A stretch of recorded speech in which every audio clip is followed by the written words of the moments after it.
Happy Thursday morning, everybody. Welcome back to the podcast today. I've got a bunch of notes we are going to get to, I hope, the 300,000 revenue cliff, why that's such a big deal, and the book that you as listeners tell me has been the most useful in the past year. Just based on purely anecdotal conversations, I'm going to get to actually 2 books and just review them towards the end. At first, I want to talk about something that's so elemental and that I think it's worth revisiting regularly. And I recently did it, so my mind's on it. So here we go. There's this quote by MJ DeMarco, and he said that entrepreneurs are those who create more than they consume. And typically we're creating a lot more than we capture value for. So you could think of business as like a very successful business creates an enormous amount of value in the world through a variety of means. There's a lot of ways to do that. And then you just capture a small percentage of that for profit, for revenue. But there's a lot of value that you have to create out in the world to get that momentum going, to get through the next hurdle or whatever. And well, what does that boil down to? It boils down to, for a lot of us, our personal productivity. How effective are we? How productive are we? And then eventually, how productive are our organizations? And today I just want to talk about personal productivity, because it's a theme that just keeps coming up and up again. So many of us feel horrible about it. Like we need a productivity intervention. We are being distracted. We have all these responsibilities. There's just more and more going on. Pressure, stress. We got to do things. But productivity doesn't like all that, right? And okay, so you've got all this pressure and stress. It's harder to be productive. And then on the other side of it, you've got MJ DeMarco saying you got to create more than you consume. So this is where it all starts. This is square zero when you decide to start a business, when you decide to make a pivot or whatever it is. Like we have to create and defend the space of creativity. And I recently did this for myself. I just had to sit myself down and be like, man, what's going on here? You're just kind of all over the shop. We got to get focused. And so I just want to walk you through some of the things I did, and hopefully they'll be useful to you. So the first is just asking myself, when and under what conditions do I get the most done? And for me, it's weird. It's like I get the most done right out of bed. Like first thing out of bed. I have a little bit of a process for this. And then later in the evening, I've called it like the boomerang schedule. Like something about like 7 and 7 work for me really well. And, everybody's different, but I really struggle when I'm trying to do hard things outside of that window. Like if the hard thing shows up at 2:30 p.m., it's tough for me to take on a big creative challenge at 2:30 p.m. And so if I miss the 7 to 9 window in the morning, and because I got other stuff, I got a meeting, I got to go do this thing, and then I'm like, well, don't worry, I'll get to it at 2:30. Well, guess what's going to happen? I'm going to lose momentum. I'm going to fall behind in my productivity and my effectiveness. That just seems to be the reality for me. So I had to like sit down and be like, what's going on with my schedule? My first step was basically asking myself the highest points of energy. The second thing is like, ideally for me, doing the same types of things in that window for consecutive days, weeks, and months at a time is where I'm going to be the most effective.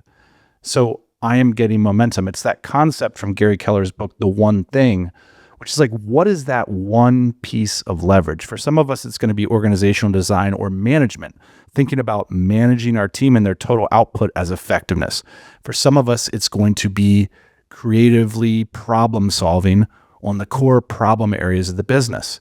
Ideally, that's very high level creative work. For other of us, it's going to be designing ad campaigns. For others, it's going to be writing newsletters. For me, it's going to be writing and researching areas that improve either our own internal business or the businesses of our clients.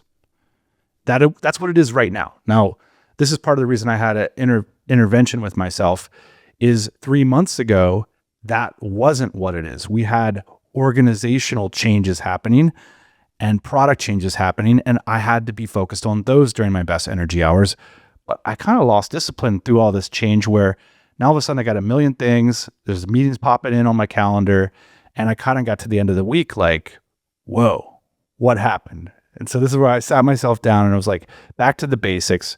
For me, it's like a blank piece of paper and a quick reread of Getting Things Done by David Allen. That's it. That's like, eat less and work out. It's like read GTD again and have one blank piece of paper. No weird apps, no productivity stuff. Just sit down, write your priority. What can you do every day to make your organization better, to feel momentum, to feel creative, to create value, all these things. By the way, that's not the book I was going to talk about. That's just a perennial in the background. Getting Things Done, it just feels like going to the gym. You read it and you're like, oh, I got this. I'm back. Here we go.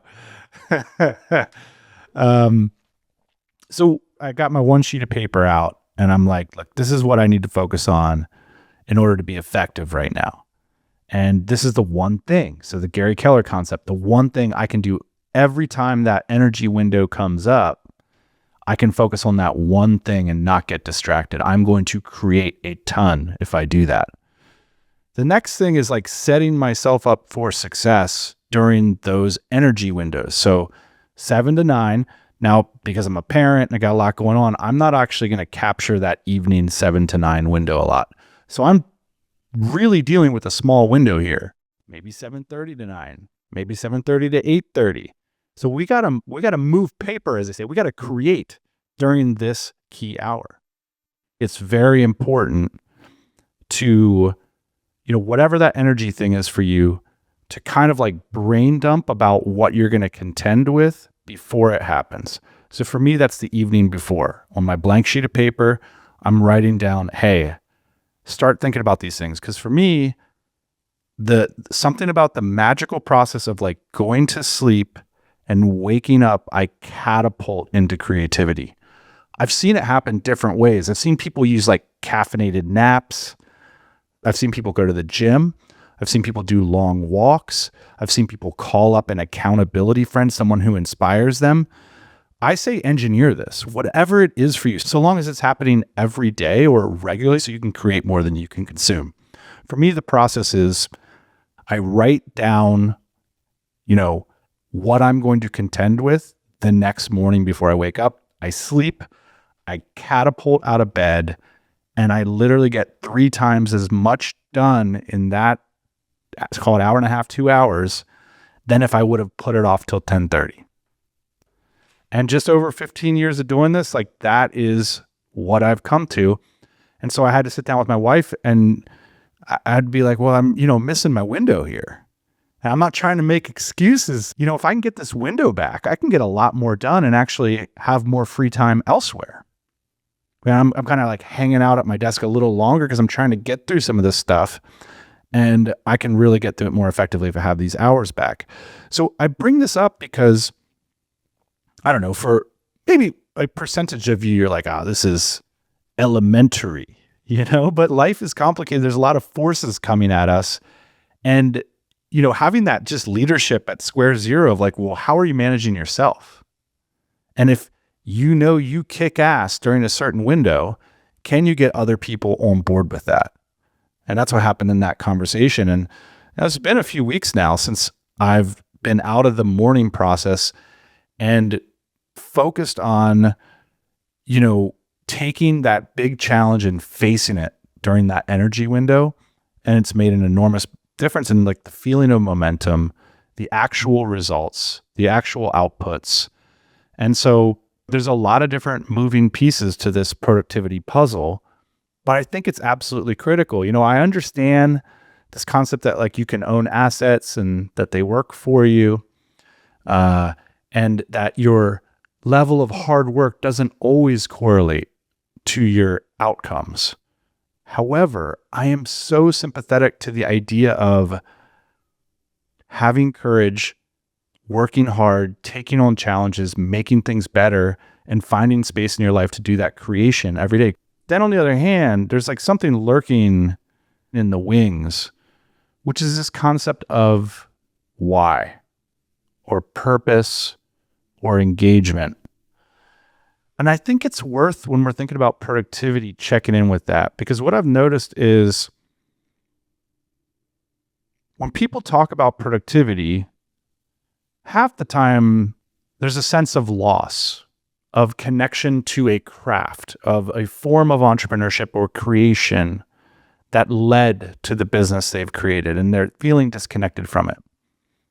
The other 50% of the time, it's actually that they just don't at all want to do the thing they know they need to do. I think the question there is to ask, like, well, why do you think you need to do this?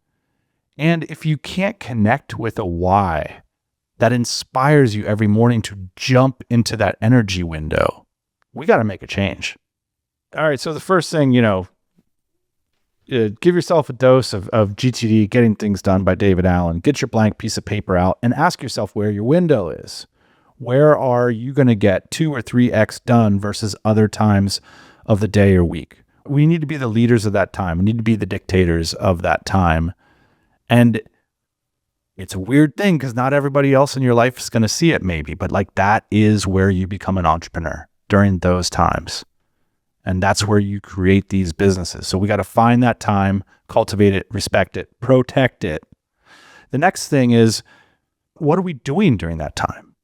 How are we creating value? And is it the same thing every day? Every day I'm going to just knock away at the core challenge in this business as a leader. Every day I'm going to optimize this funnel. Every day I'm going to make sales. Every day I'm going to write the newsletter. Whatever it is, combination of challenging, inspiring, and matches up with the results that your business requires. That's what I was looking for. And I think that that's what a lot of us are looking for. So that's like sort of the beginning. And then the next thing is things are going to change and you're going to have to retool the people around you to accommodate your creation. That means you might have to change the way meetings work in your company. So that's the first thing. You might need to change the way that client delivery works in your company. For a lot of founders, that means hiring a number 2. I'm going to get to that in a little bit.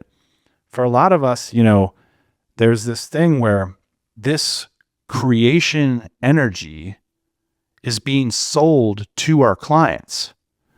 And this is a hamster wheel that we can use this time to get out of. So if you are in the position where you are selling away your best problem-solving energy and creation energy every day to your clients, I'm kind of surprised I'm even saying this because I don't think I've ever thought about this before.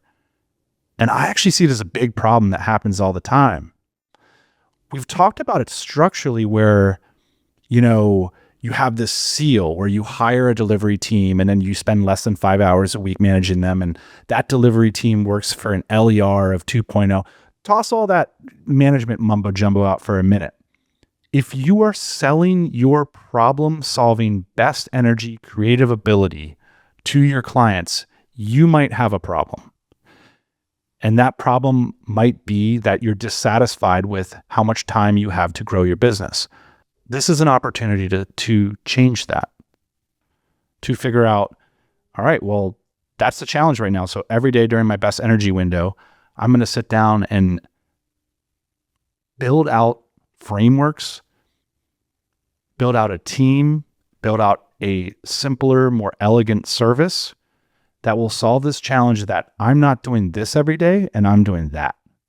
And that's how we can generate more value in the world, not just selling away piecemeal, one-to-one, my best energy right here, but rather my best energy to many, whether it's many clients or many team members, or simply a number 2 who can do this on your behalf. It's very rare that I run into a founder for whom this creative time of working on your business, of creating valuable products, of solving hard problems that are extremely valuable isn't the most important part of their day. The thing I had to think about recently was like, am I protecting that time and am I using it wisely? When you know that energy and you know what you're doing and you know how it lines up with where you're headed, you don't have to do anything the rest of the day, right? Like You've got the most important thing done.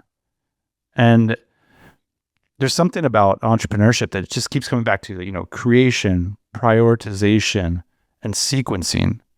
And it's so easy to get caught into a loop where we are just back-burnering the challenges. We are back-burnering the opportunities. We are back-burning the creation just to handle life. And I get that. And it's just going to take a little bit of work. But the feeling of existing in a situation where you're merely just managing versus when that best time of your day comes around, you get momentum, you feel good about yourself, you build confidence, and then you build this thing out over time. So, blank sheet of paper, a little bit of GTD Kool-Aid, and recapture that best creative energy every day. I wanted to roll a quick ad here because I just got off a call with the team at Remote First Recruiting, and the work that they're doing is incredible. The average placement for our clients at remotefirstrecruiting.com is 21 days. That means if you're hiring internationally, you could have your next amazing team member in just 3 weeks working with you to grow your business. They're telling me that lately, a lot of bootstrappers are hiring sales reps, bookkeepers, BDRs, SDRs, and customer success managers. And the primary region we're focused on, and the majority of these hires right now at Remote First Recruiting are coming from Latin America. So an incredible value, super high English skills, and people that can get integrated in your business in short order. So you don't have to take our word for it. You can check out our shout out in Rob Walling's amazing book, The SaaS Playbook, where he talks about one of the best places to go is remotefirstrecruiting.com. We've been doing this since 2020, whether it's project-based or long-term contracts. We can do permanent placements or contracting. We can work within your budget to get you the global talent that you need to take that next step forward in business. We hire for all kinds of roles, and getting started is super easy. Just book a 15-minute call with our head recruiter since 2020, Greg Valentine. He's an amazing guy. Actually been friends with Ian since forever. And it's a pleasure working with him because he knows what he's doing. He knows what bootstrappers want and need, and he can get that next team member in your business in 21 days. How incredible. You're just a 15-minute phone call away. And it's really fun to talk to Greg because he knows what he's talking about. So if you're curious to learn more, head on over to remotefirstrecruiting.com. I got a question from a listener who has noticed a pattern in lifestyle businesses. He said, why is the 300K revenue cliff so challenging for entrepreneurs? Why does it seem like there's a pattern? I always think it's fascinating when these patterns pop up. John wrote to me, John's the listener. He said, I think it's the point where an entrepreneur has to decide if they're going to grow the business or make it into a purely lifestyle cash flow. Either one has interesting implications. I've talked with many members lately who are at the $300,000 mark, and they usually need to decide on making a key hire and deciding if they've got a consistent marketing system. Those are the two blockers. So, okay, 300K, the blockers are build a marketing system or make a key hire. I do think it's true that many lifestyle cash flows can get to the 300K mark with referrals, with networking, with personal relationships. And sometimes that does break down around this level. But more often than not, I'm tempted to say the biggest thing is making that key hire. And that is a tough mindset shift. Here's why. Now, I agree with John. I just want to say that there's numbers that pop out in the lifestyle business game. And 300K is a common one of oh shit, kind of got to do something different than I was doing. Okay, so what were we doing? We have spent a long time learning a new skill, building a new product, and getting to the point where, now we're making good money. Because if you figure that, the cost of a few contractors and the product delivery costs and stuff, now we're making what we would have made if we were at a job. And so we're good. The challenge is, if you forego some of that net profit, which at this point we're looking at it as personal income, to hire somebody who can do the vast majority of the delivery of the thing that you've built, if you make that gamble Will you be able to go out and build a business that ultimately earns you more profit? And that's one of these things. It's like you face these big challenges in business. It's like, how am I going to quit my job? How am I going to pay the rent? How am I going to make any kind of money? Well, how am I going to save for retirement? And then how am I going to solve this problem that came up in the business? And then all of a sudden, things are going well. We're doing $300,000 a year of revenue. And it's like, wait a second, I got to take a pay cut now? You know? And I think this is one of these things where we can take some of that good energy window we talked about in the productivity space and write out the scenarios. If I bring somebody in for 50, 75, 85K a year, and this person is qualified to do the delivery on this, they have a track record of doing so, how fast can I get them on board? And what am I going to do with all my extra time? How am I going to grow this business?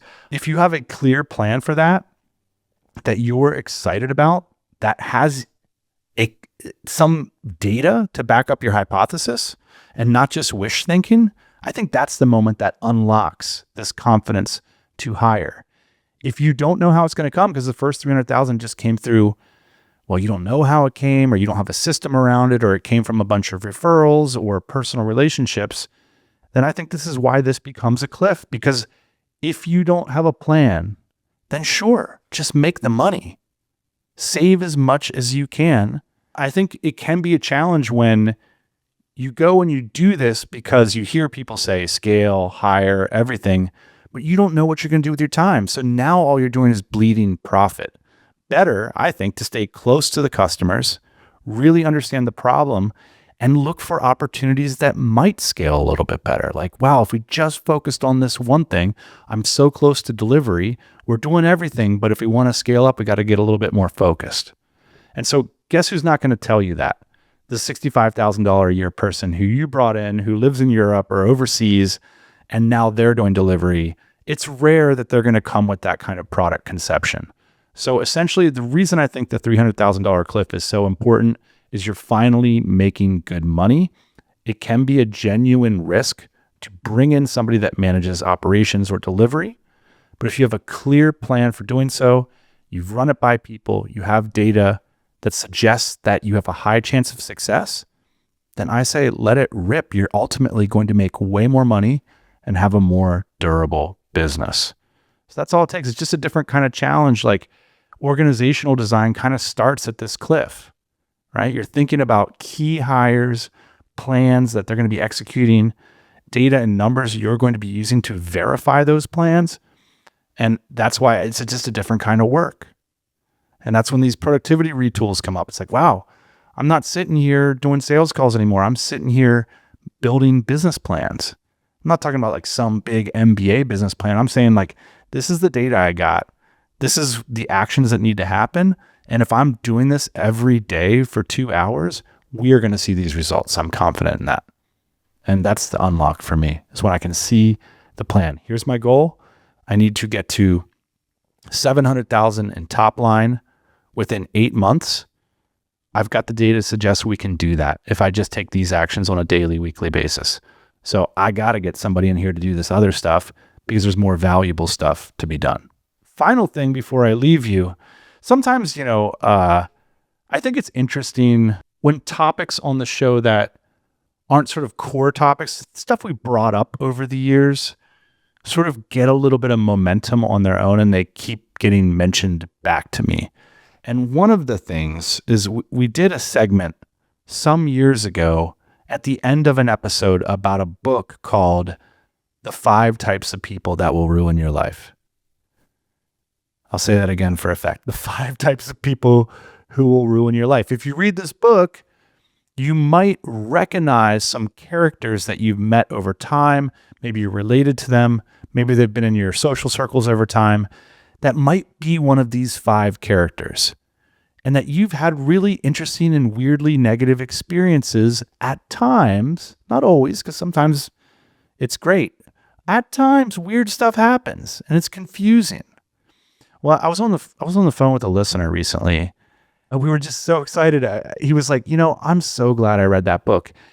And I only wish I would have read this book when I was in college or high school. this is the book. So much so that he's on the lookout for fives. You're going to read this book, and I guarantee you, if you read this book, you will know a five. One of these 5 types of people who will cause challenges for your business and for your personal life. And I was just so tickled to hear that because, number one, if I could make a reading list for like my 21-year-old self, this book would be on it.